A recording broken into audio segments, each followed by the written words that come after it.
Tadej Pogačar, ¿estás viendo esto? Porque si no lo estás viendo, deberías. Porque lo que acaba de pasar en las carreteras de Italia no es solo una victoria más. Es un mensaje. Es un aviso. Es la voz de un hombre que llevaba meses en silencio y que, de repente, ha decidido gritar más fuerte que nunca. Jonas Vingegaard acaba de ganar el Giro de Italia. Y no lo ha ganado de cualquier manera.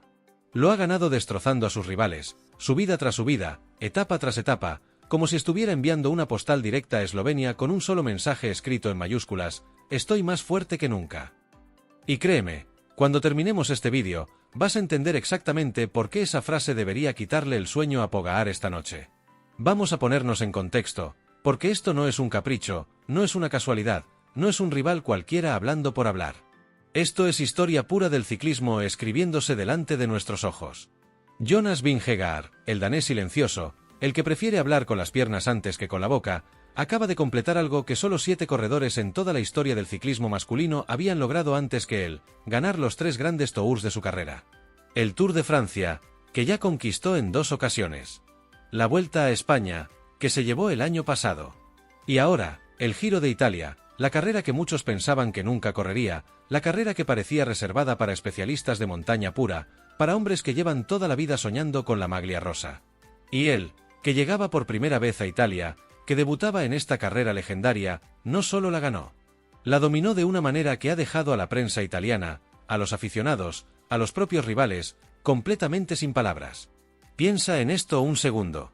Vingegaard llegó a esta carrera sin la presión de la historia, sin el peso de años compitiendo en estas carreteras, y aún así se paseó por los Apeninos y los Alpes como si llevara toda la vida corriendo el Giro. 5 victorias de etapa. 5.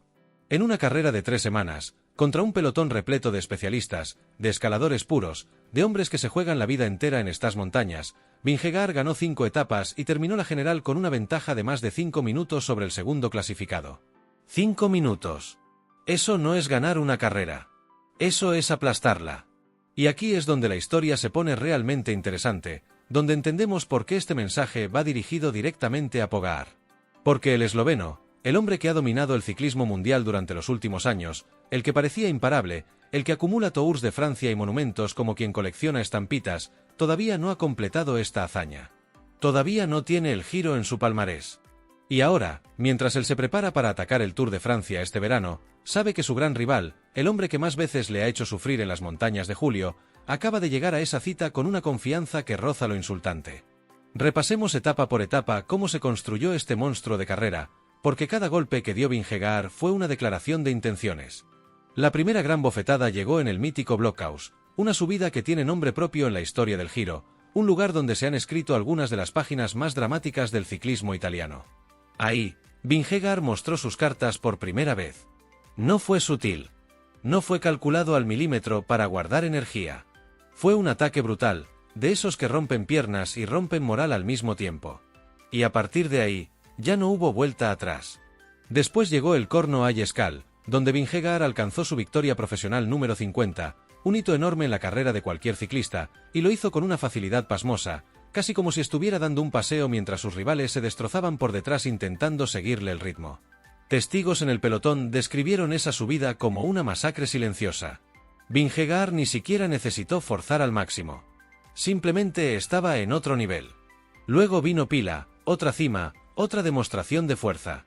Y después Cari, donde ya vestido con la maglia rosa, la codiciada camiseta rosa de líder, decidió que no le bastaba con liderar la general.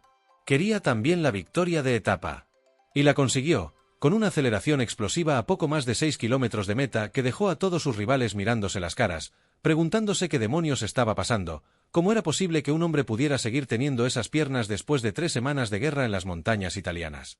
Pero el golpe definitivo, el que selló la corona, llegó en Piancavallo, en un homenaje a la memoria de Marco Pantani, uno de los mitos más grandes que ha dado este deporte. Y ahí, en ese escenario cargado de simbolismo, Vingegaard confirmó lo que ya todos sospechaban, que esta carrera era suya desde hacía días, que solo estaba esperando el momento perfecto para certificarlo ante el mundo entero. 5ª victoria de etapa. Maglia rosa asegurada. Historia escrita con mayúsculas. Y ahora viene la parte que realmente debería preocupar a Pogačar. Porque después de cruzar la meta en Roma, después de subirse al podio más importante de su carrera hasta ahora en Italia, Vingegaard no se guardó nada. Habló con la seguridad de un hombre que sabe exactamente lo que acaba de lograr y lo que viene después. Dejó claro que esto no es el final de la temporada para él, sino apenas el calentamiento. El verdadero objetivo, el gran objetivo, sigue siendo el mismo de siempre, el Tour de Francia. Y ahí es donde espera, otra vez, cara a Tadej Pogačar. Piénsalo bien. Un corredor que acaba de completar 3 semanas brutales de competición, que acaba de exprimir su cuerpo al límite en las montañas italianas, normalmente necesitaría semanas de recuperación, de bajar la intensidad, de reconstruir el cuerpo poco a poco antes de afrontar otro grande Tour. Pero Vingegaard y su equipo, el Visma Lease Bike, ya han dejado entrever que la maquinaria no se detiene. Que este Giro no ha sido un esfuerzo que le va a pasar factura en julio, sino todo lo contrario, una preparación perfecta, una puesta a punto de motor que ahora está más afinado que nunca de cara al mayor desafío del calendario ciclista mundial. Y aquí es donde tienes que entender la magnitud psicológica de lo que ha pasado. Porque en el ciclismo de élite, en el deporte de máximo nivel en general, la confianza lo es todo. Pogačar sabe, mejor que nadie, lo peligroso que es un Vingegaard que llega motivado, que llega con hambre, que llega demostrando que puede ganar cualquier carrera que se proponga. Los últimos años nos han regalado algunas de las batallas más espectaculares que se recuerdan en el ciclismo moderno, duelos en los Alpes y los Pirineos que han tenido a millones de aficionados pegados a la pantalla, sin poder respirar, viendo a estos dos titanes intercambiarse golpes como si fueran boxeadores sobre 2 ruedas. Y ahora, justo antes de la cita más importante del año, uno de los dos llega con la moral por las nubes, con el cuerpo demostrando que está en un estado de forma sobresaliente, y con una frase que ya ha empezado a circular como pólvora en redes sociales: estoy más fuerte que nunca. No es una frase cualquiera. No es un comentario improvisado después de una victoria menor. Es una declaración calculada, lanzada en el momento perfecto, con el escenario perfecto detrás, una maglia rosa recién conquistada, un podio en Roma, la confirmación de que forma parte del club más exclusivo del ciclismo mundial, el de los ganadores de los 3 grandes Tours. Cuando alguien dice eso después de una temporada así, no está fanfarroneando. Está avisando. Y los avisos, en el deporte de élite, casi siempre se cumplen. Vamos a hablar también de algo que muchos aficionados están comentando estos días, y es el factor psicológico que esto genera en el propio Pogačar. El esloveno ha construido su reinado sobre una base de dominio absoluto, de superioridad casi aplastante en la mayoría de las carreras que disputa. Pero cuando se trata de Vingegaard, esa superioridad desaparece. Se convierte en una guerra de desgaste, en un duelo de nervios, en carreras que se deciden por segundos, por decisiones tomadas en fracciones de instante en la subida definitiva. Y ahora, justo antes del Tour de Francia, Pogačar tiene que digerir que su gran némesis llega en un momento de forma que ni siquiera él mismo esperaba. Porque recordemos, nadie, absolutamente nadie, esperaba que Vingegaard llegara a debutar en el Giro y lo ganara con esta autoridad. Ni los analistas más optimistas de su propio equipo se atrevían a pronosticar algo así. Esto cambia por completo el tablero de cara al verano. Durante meses, el relato dominante en el mundo del ciclismo era que Pogačar llegaría al Tour de Francia como claro favorito, respaldado por una temporada casi perfecta, mientras que Vingegaard tendría que reconstruirse tras el desgaste de competir en el Giro. Pero la realidad que estamos viendo sobre el terreno es completamente distinta. Vingegaard no llega desgastado. Llega afilado. Llega confirmando que su cuerpo responde de manera excepcional, que su equipo ha encontrado la fórmula perfecta de preparación, y que psicológicamente está en un momento de una fortaleza mental descomunal. Y no podemos hablar de esto sin mencionar el papel fundamental que ha jugado su equipo en toda esta hazaña. El Visma Lease Bike no solo presentó a Vingegaard como líder indiscutible, sino que construyó a su alrededor un equipo demoledor, capaz de controlar el ritmo de la carrera durante semanas enteras, de asfixiar a los rivales en cada tramo clave, de dejar a Vingegaard siempre en la mejor posición posible para atacar en el momento exacto. La clasificación por equipos del Giro lo confirma sin ningún tipo de duda. Dominaron con una ventaja abismal sobre el resto del pelotón, una diferencia que en el ciclismo profesional actual es prácticamente inaudita. Ahora bien, aquí viene la pregunta que todos nos estamos haciendo, la pregunta que va a definir el verano ciclista de este año. ¿Está realmente Vingegaard más fuerte que nunca, o es simplemente el calor del momento hablando después de una victoria histórica? Porque en el deporte de élite, las palabras se las lleva el viento si luego no se demuestran en la carretera. Y el Tour de Francia es el escenario más exigente, más despiadado, más analizado del calendario mundial. Ahí no hay excusas. Ahí no hay margen para el error. Ahí es donde se demuestra de verdad quién es el más fuerte. Lo que sí podemos afirmar con datos, con hechos concretos, es que la base física que ha mostrado Vingegaard en Italia es sencillamente descomunal. 5 victorias de etapa en un debut en el Giro no es normal. Una ventaja de más de 5 minutos sobre un rival del nivel de Félix Gall no es normal. Superar en montaña pura a especialistas que llevan toda su carrera enfocados exclusivamente en este tipo de terreno no es normal. Todo esto apunta a que estamos ante un Vingegaard en un pico de forma excepcional, posiblemente el mejor momento físico de toda su carrera deportiva. Y aquí está el verdadero peligro para Pogačar.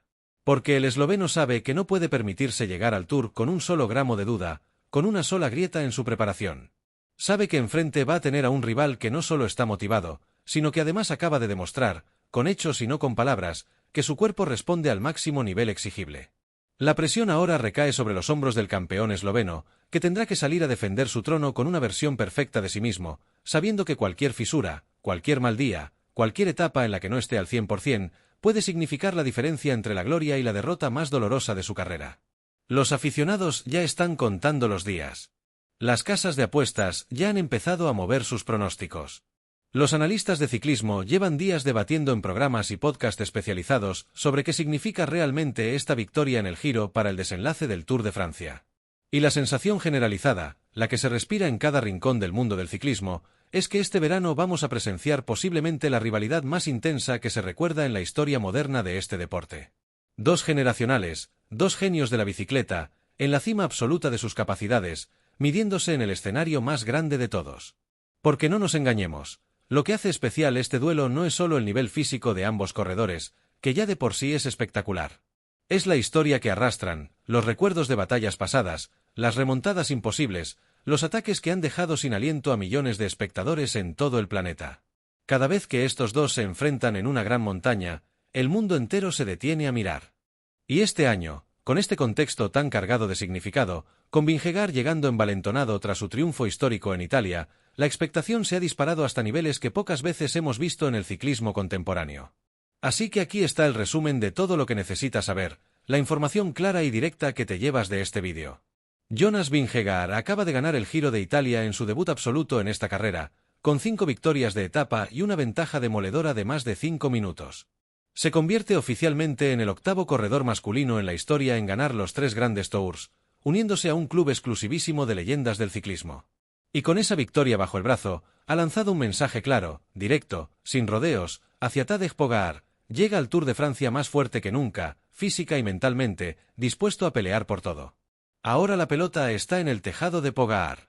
Ahora es su turno de responder, de demostrar sobre la carretera que sigue siendo el rey indiscutible del ciclismo mundial, que ninguna victoria en Italia, por espectacular que sea, va a intimidarlo antes de la cita más importante del calendario. Porque en el ciclismo, como en la vida, las palabras generan expectación, pero son las piernas las que escriben la verdadera historia. Y este verano, sobre el asfalto ardiente de las carreteras francesas, vamos a descubrir por fin si el aviso de Vingegaard era una amenaza real o simplemente el eco de una victoria que, por muy grande que sea, todavía tiene que demostrar su verdadero peso frente al hombre que ha dominado el ciclismo mundial durante los últimos años. Si este análisis te ha parecido interesante, si crees que este verano vamos a presenciar una de las rivalidades más grandes de la historia del deporte, déjamelo en los comentarios. Cuéntame quién crees que llega mejor preparado a esta batalla, quién tiene más papeletas para llevarse el maillot amarillo este verano. Y no olvides suscribirte al canal, porque durante el Tour de Francia vamos a estar aquí, analizando cada etapa, cada ataque, cada segundo de esta guerra que promete pasar a la historia del ciclismo mundial. Nos vemos en el próximo vídeo.